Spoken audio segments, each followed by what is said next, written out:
하나님의 말씀은 마태복음 24장 40절에서 44절까지의 말씀을 보도록 하겠습니다.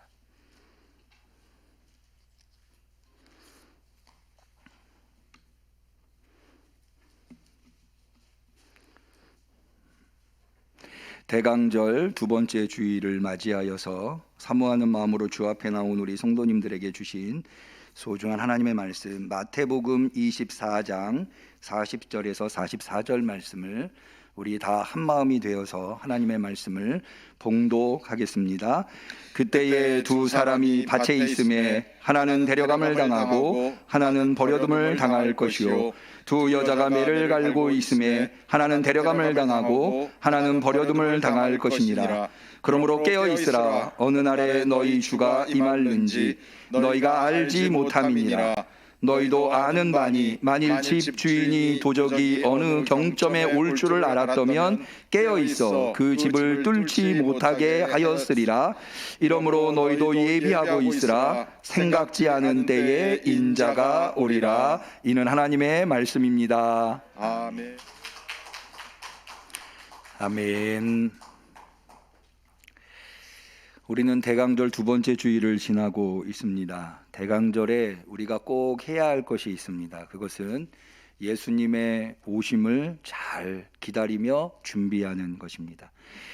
우리가 설 명절에 부모님을 찾아뵙고 또 떡국을 가족들과 나누는 것이 중요한 풍습이듯이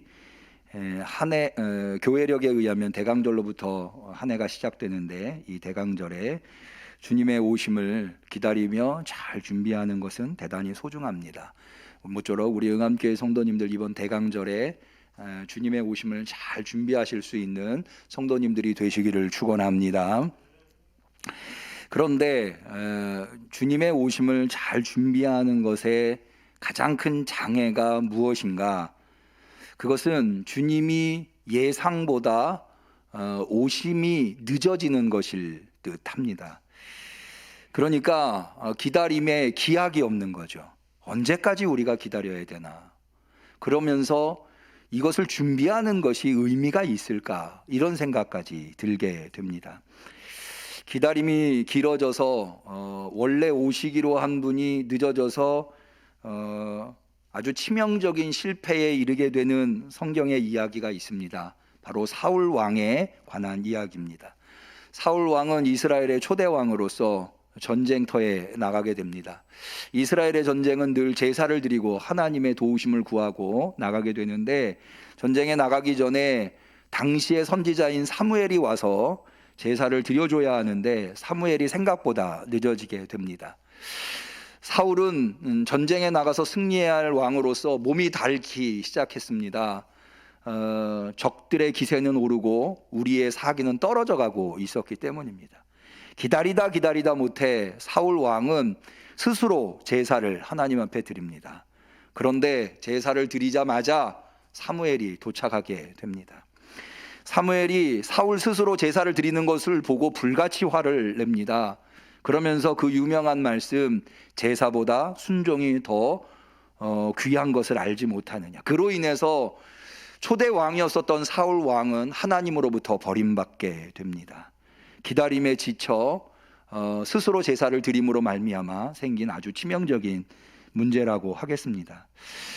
예수님께서 곧 오시겠다고 약속하시고 승천하셨기에 초대교회는 매우 뜨거운 열정을 가지고 예수님을 기다렸습니다.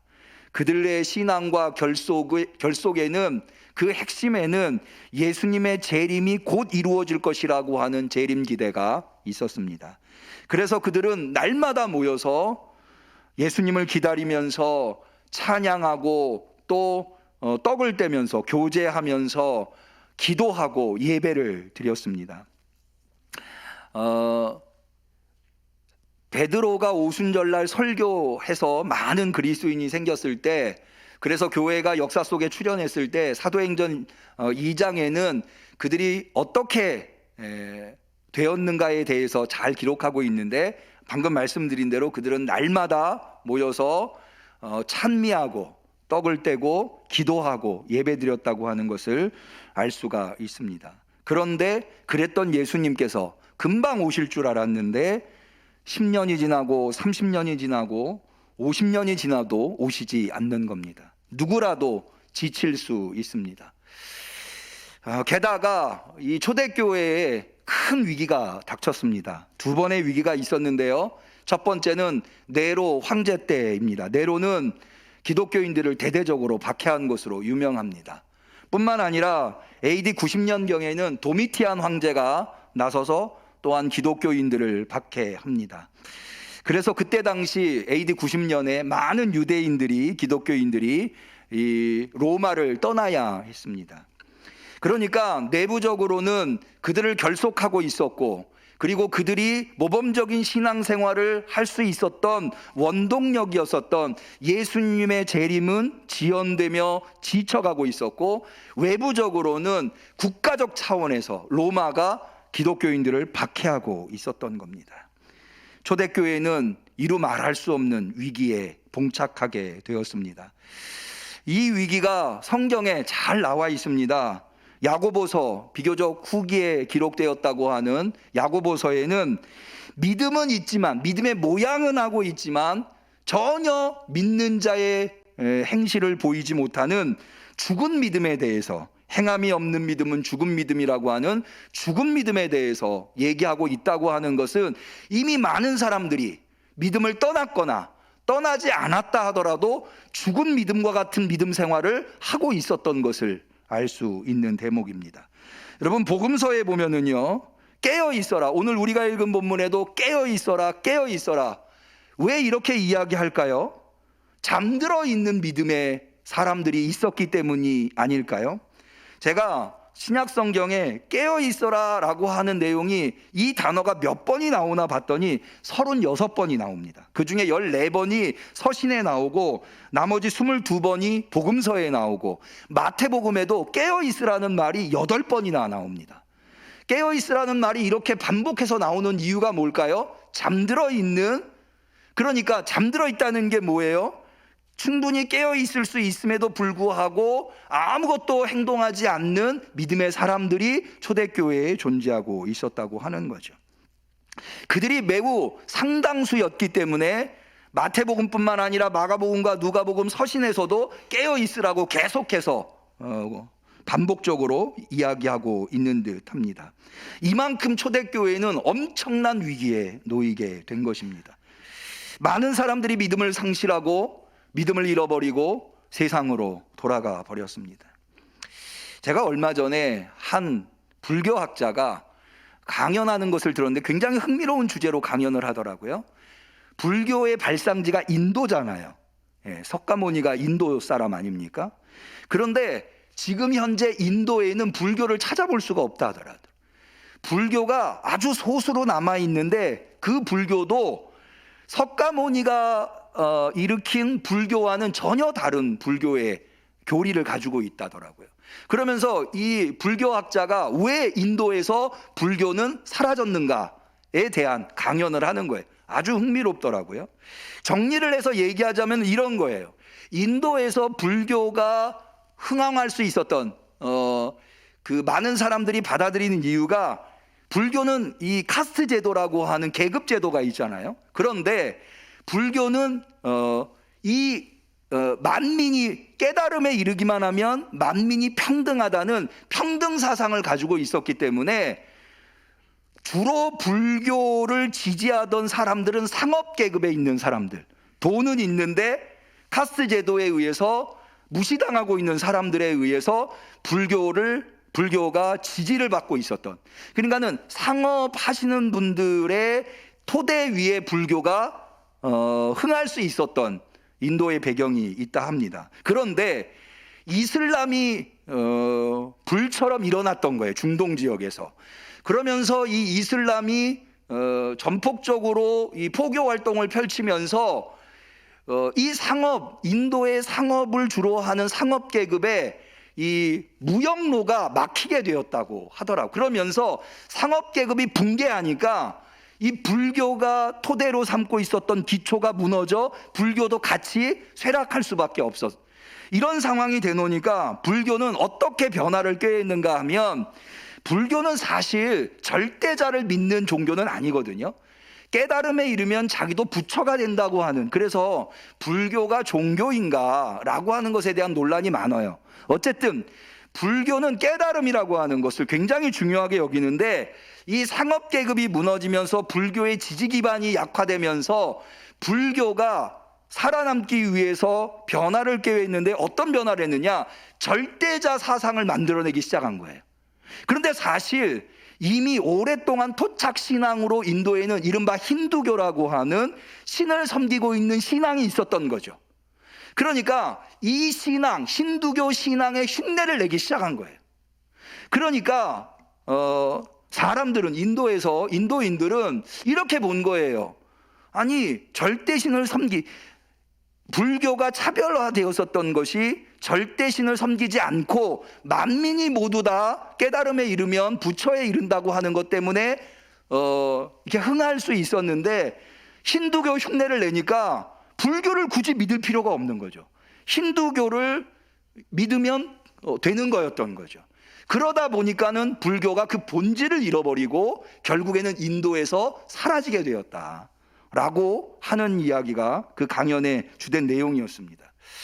저는 그걸 보면서 이런 생각이 들었어요. 앞서 말씀드린 대로 초대교회도 대단한 위기에 봉착했어요. 여러분, 우리가 시한부 종말론, 몇 날 몇 시에 예수님이 오신다, 그래서 그게 실패로 돌아가면 그 종교가, 그 이단이 사라지는 걸 볼 수 있잖아요. 초대교회가 그랬어요.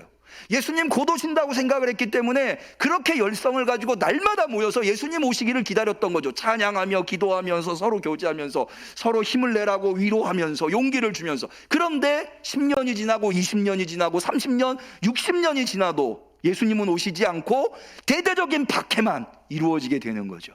누구라도 신앙을 잃어버리고 기독교를 떠날 수밖에 없는 상황에 이르게 된 겁니다. 그런데 기독교가 역사에서 사라졌나요? 아니죠.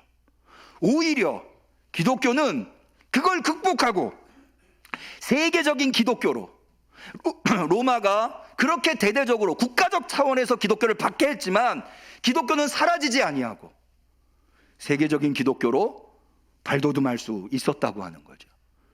어떻게 그렇게 할 수 있었을까?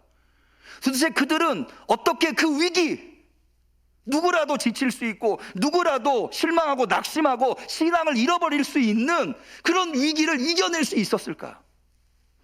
저는 이 점을 우리가 이해하는 것이 대단히 중요하다고 생각을 합니다. 특별히 예수님의 오심을 준비하는, 기다리며 준비하는 이 대강절에 이것을 우리가 깨닫고 초대교회의 성도들이 했었던 그것을 우리가 소유하는 것, 그것을 실천하는 것, 그것이 대단히 중요하다. 그래서 오늘 말씀을 준비하게 되었습니다. 초대교회의 성도들은 이 위기에 봉착해서 고민하기 시작했어요. 주님이 오신다고 약속하셨는데 그 약속이 무효가 된 건 아니에요. 그런데 주님은 언젠가는 오실 거예요. 그런데 늦어지는 거예요, 생각보다. 그러니까 무슨 문제가 생겨요? 처음에는 어떻게 했다고요? 날마다 자기들끼리 모여서 찬양하고 기도하고 교제하고 이것만 했어요. 그런데 더 이상 그렇게만 있을 수가 없는 거예요. 일상생활을 해 나가야 할 거 아니에요. 가족들도 있을 테고 생계를 꾸려 나가야 되잖아요. 그러면 어떻게, 예수님이 언제 오실지 모르는데 예수님이 오셨을 때에 믿음을 상실하지 아니하고 그리스도인으로서 주님을 맞이할 수 있으면서 동시에 일상생활을 살 수 있을까? 여러분, 같이 날마다 모여 있을 때 그리스도인으로서 믿음을 지킨다고 하는 것은 그렇게 어려운 일이 아니에요. 자기들끼리 모여 있으니까. 그런데 이제는 그렇게만 하고 있을 수가 없는 거예요. 자신의 각자의 삶을 살아가야 되는 거죠. 흩어져야 돼요. 흩어졌을 때 어떻게 그리스도인으로서의 믿음을 잃어버리지 않고 상실하지 아니하고, 주님이 언제, 여러분, 모여 있을 때만 주님이 오시는 건 아니잖아요. 이제 흩어지면 일상의 삶을 살면 언제 주님이 나의 일상의 자리에, 내 안방에 오실지도 모르는 거거든요. 어떻게 우리는 그리스도를 맞이할 것인가? 이것을 붙들고 씨름하게 되었던 거죠. 그래서 초대교회 성도들이 주님을 기다리는 방법을 전환했는데요. 이게 패러다임의 전환이라고 우리가 흔히 얘기하죠. 전환을 했는데 이게 바로 위대한 전환이었던 거예요. 그게 뭐였는가 하면 모였다 흩어졌다. 모였다 흩어졌다. 처음에는 모이기만 했어요. 날마다 모이기만. 그런데 그게 아니라 모였다가 주일날 예수님이 부활하신 날 모였다가 흩어지는 거예요. 그래서 일주일 동안 각자의 삶을 사는 거예요. 그리고 다시 모이는 거죠. 그러면서 다시 결속하는 거예요. 그런데 문제는 뭐냐면 이 모였다 흩어졌다를 하는데 문제가 뭐냐면 모여서 뭘 할 것인가는 문제가 없어요. 왜냐하면 이들은 이때까지 모여서 매일 기도하고 찬양하고 교제했으니까 모여서 뭘 할 것인가는 전혀 걱정거리가 아니에요. 그거는 의문거리가 아니에요. 그런데 문제는 흩어졌을 때 각자의 삶을 살고 있을 때 어떻게 그리스도인으로서의 정체성을 잃어버리지 않을 것인가. 이게 중요한 문제였던 거죠. 여기에 대해서 초대교회 성도들이 고민한 것의 결과는 뭐냐 하면 예수 그리스도는 이 세상에서 어떻게 일상의 삶을 살았고 그분이 그리스도인들한테 가르쳐 주시고 명하신 것이 무엇인가에 대해서 집중하기 시작한 거예요. 그러니까는 우리를 구원하시는 구세주로서의 예수님의 모습, 예수님을 그리스도로 믿는 것, 이것을 넘어서 이 땅에서 한 인간으로서 예수님이 사신 삶, 그리고 그분이 중요하게 여긴 가르침, 그게 뭔가, 왜 거기에 집중하게 됐는가 하면, 여러분, 지금 다시 오시겠다고 약속하신 재림의 예수님, 그분이 오셔서 하는 일이 뭐예요? 그것은 심판하시는 거예요. 알곡과 쭉정이를 가르셔서 알곡은 곳간에 드리는 거거든요. 쭉정이는 버려버리시는 거예요. 그러니까 초림의 예수님, 2000년 전 베들레헴 땅에 오신 그 예수님이 하신 일은 온 인류를 구원하시기 위해서 십자가에 죽으시고 부활하시는 일이었어요. 믿으시기를 축원합니다. 그런데 재림의 예수님은 뭘 하시느냐? 재림에 오셔서 알곡과 쭉정이를 구별해서 하나님 나라의 알곡 성도들을 데리고 들어가시는 거예요. 그러니까 그 재판을, 그 심판을 누가 하세요?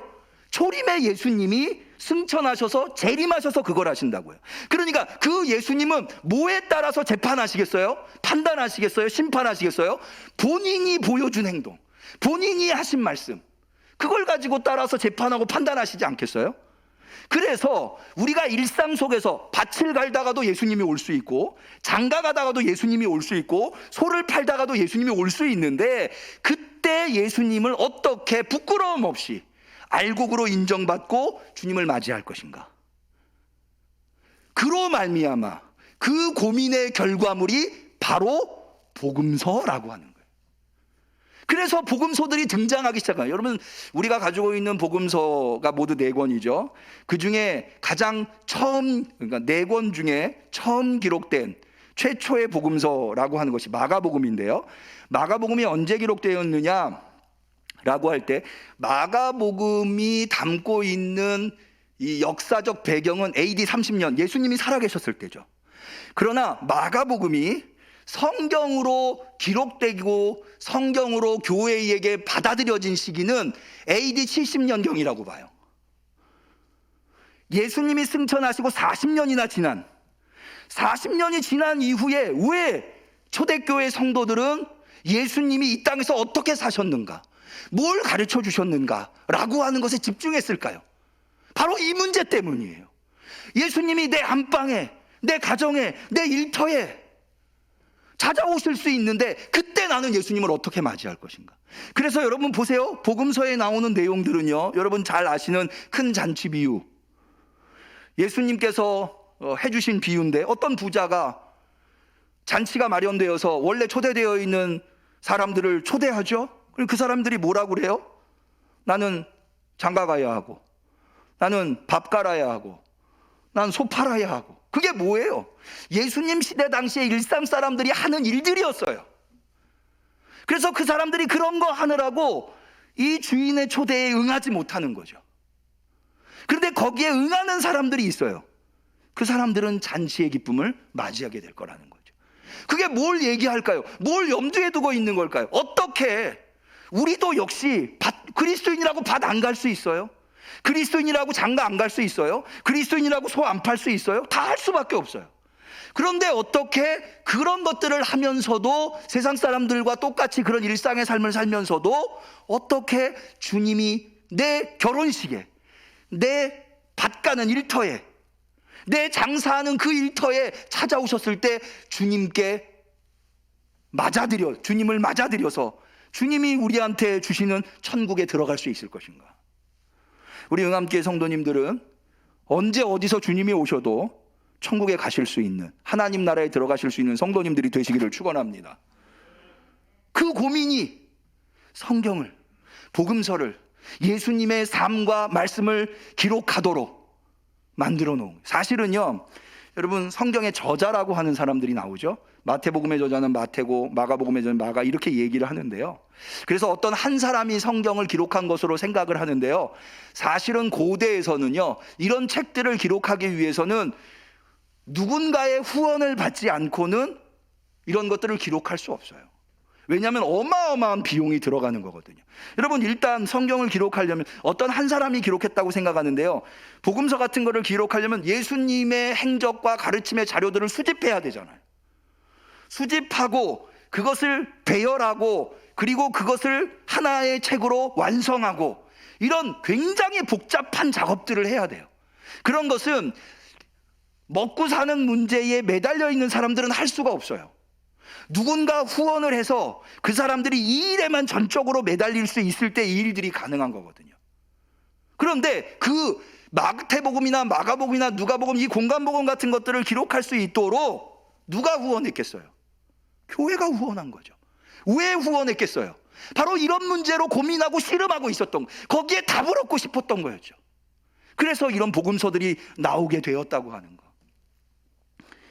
여러분, 이 지점에서 우리가 생각해 볼 것은요, 여러분, 초대교회가 위기를 맞이했을 때 그 위기를 매우 슬기롭게, 지혜롭게 그 위기를 극복함으로 말미암아, 여러분, 성경이 이렇게 오늘날 우리에게까지 전파되는데, 기독교가 세계 종교로, 세계 기독교로 발돋움하는데 얼마나 중요한 역할을 합니까?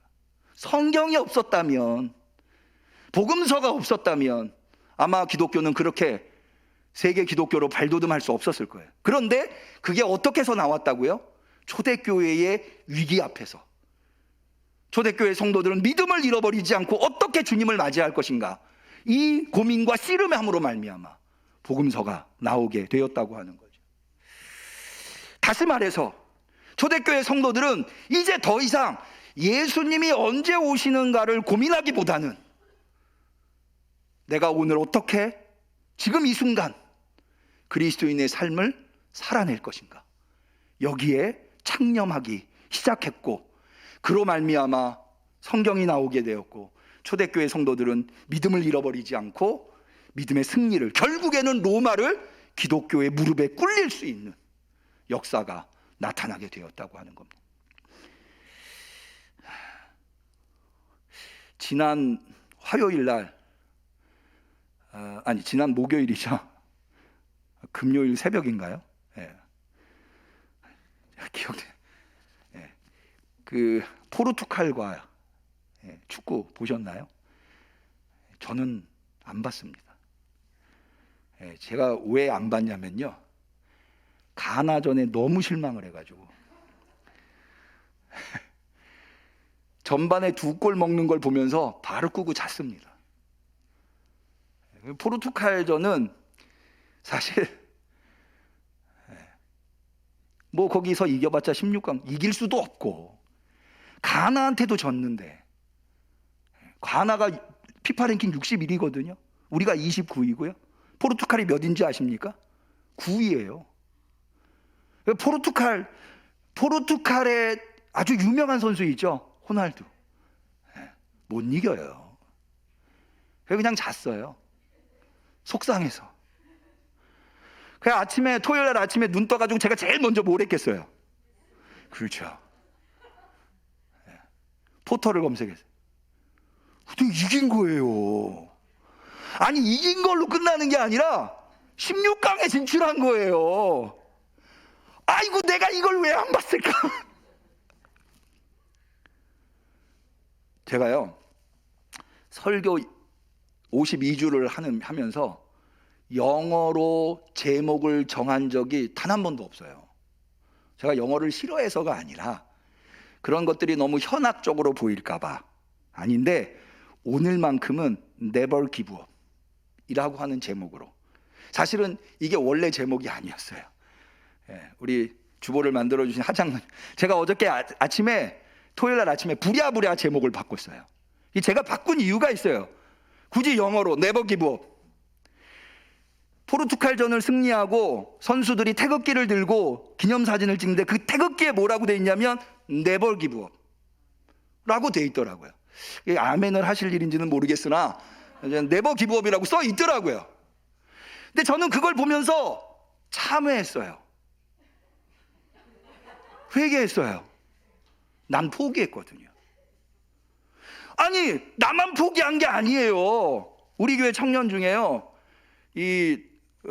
통닭집에서 아르바이트하는 청년이 있어요. 제가 그 청년한테 물었어요. 야, 그 포르투갈전에서 너 무지하게 바빴겠다. 그 얼마나 많은 사람들이 그 포르투갈전 보면서 통닭을 뜯어댔겠냐. 그랬더니 이 친구가 아니요 목사님, 그날은 별로 안 바빴어요 그러더라고요. 그래서 제가 왜 그럴까? 혹시 이 중에 포르투갈전 직접 실시간으로 보신 분? 많이들 보셨네. 제 생각에는요 저처럼 생각한 사람들이 태반이었을 것 같아요. 에이 뭐 포르투갈 이길 수도 없고 이겨봤자 16강에 나가지도 못하는데 그거 왜 보나. 더군다나 12시에 하는 거.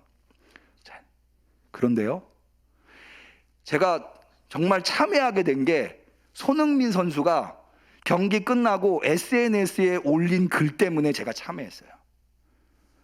뭐라고 손흥민 선수가 올렸냐면 선수들은 포기하지 않았습니다. 그리고 대한민국 국민들도 선수들을 포기하지 않았습니다. 저는 포기했거든요. 못 이긴다. 근데 놀라운 사실은요 그렇게 포르투갈전에 진짜 온 힘을 다해서 제가 나중에 봤는데 정말 죽을 둥 살 둥 하더라고요. 그런데 끝나고 난 다음에 아시죠? 가나하고 우루과이전이 아직 안 끝난 거 모여서 그걸 보고 있더라고요. 거기에 결과가 어떻게 되느냐에 따라서 우리가 16강에 가고 못 가고가 결정이 되는 거예요. 그런데 그 순간에 2대0으로 우루과이가 이기고 있었더라고요. 그런데 사실은요 축구를 좀 아시는 분은 가나가 그날 보여준 태도는 대단히 이상한 거예요. 왜냐하면 어느 팀도요 2대0으로 지고 있으면 공격을 굉장히 열심히 해요. 골키퍼까지 나와서 공격을 해요. 왜냐하면 2대0으로 지나 3대0으로 지나 마찬가지인데 한 골이라도 넣고 줘야 할 거 아니에요. 그런데 가나가요 전혀 공격을 하려고 하지 않아요.